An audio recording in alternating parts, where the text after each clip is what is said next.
Greetings, nerds. So, I found something out. This Cobalt Teal from M. Graham is PB28.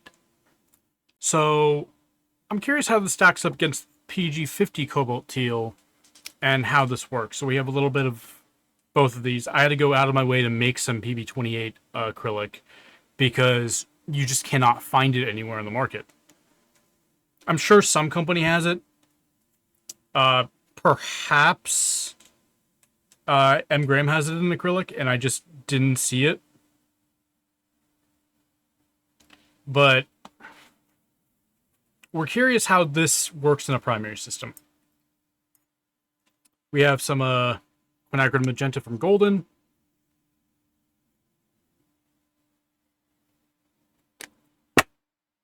The Cobalt Teal is also from Golden. We have some primary yellow from Holbein here. This is PY138, which makes for a very nice primary yellow.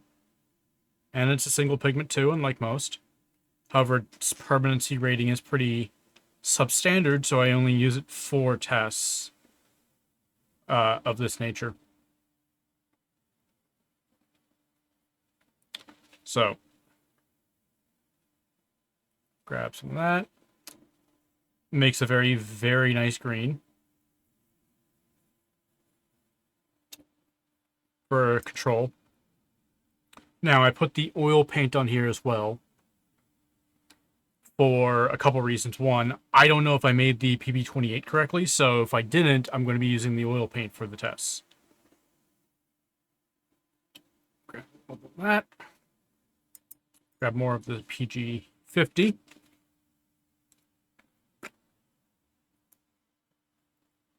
So I'm curious what type of blue this makes, because I've never used this pigment before in my life. It is quite rare, so...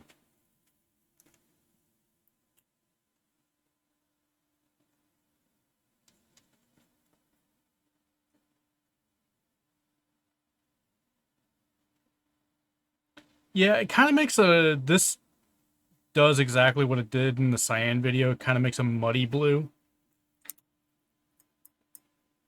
Not a huge fan of it for my primary system, but it is as opaque as a blue as I can get. And it not being Yinmin. So let's take a little bit of quinacridone magenta. Take a... Yeah, I think I underpigmented this. Does make a very nice purple. I will say that.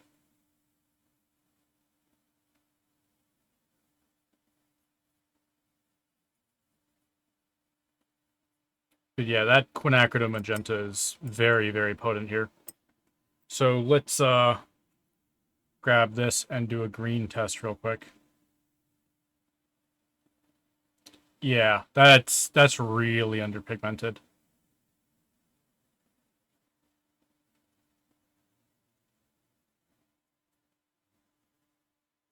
Does make very comparable greens, at least.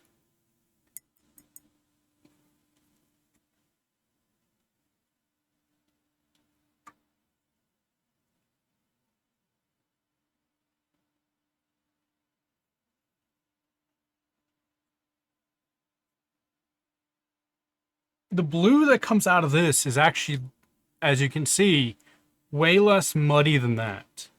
We grab this.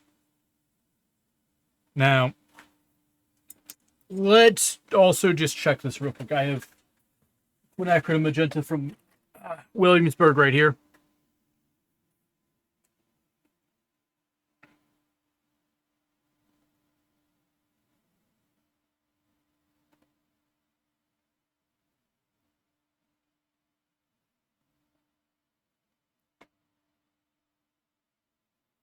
Yeah, there you go.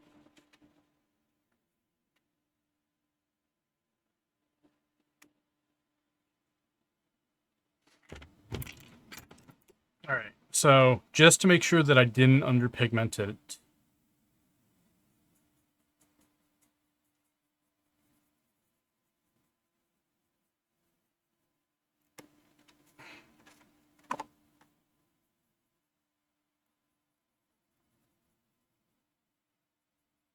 Yeah, I didn't underpigment it. It's just very low tint strength compared to PG50. So it is lower tint strength.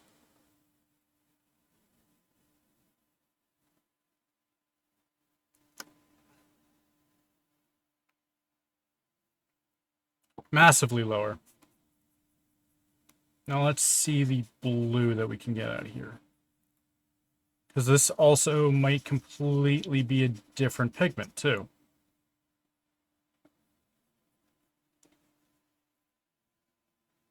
Trying to use as little oil paint as possible here. Oil paint is extremely expensive.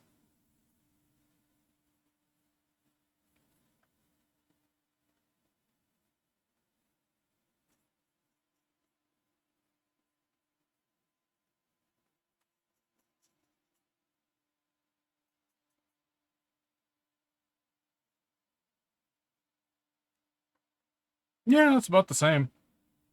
So it does make a decent cyan. Does a better job for blue than PG50.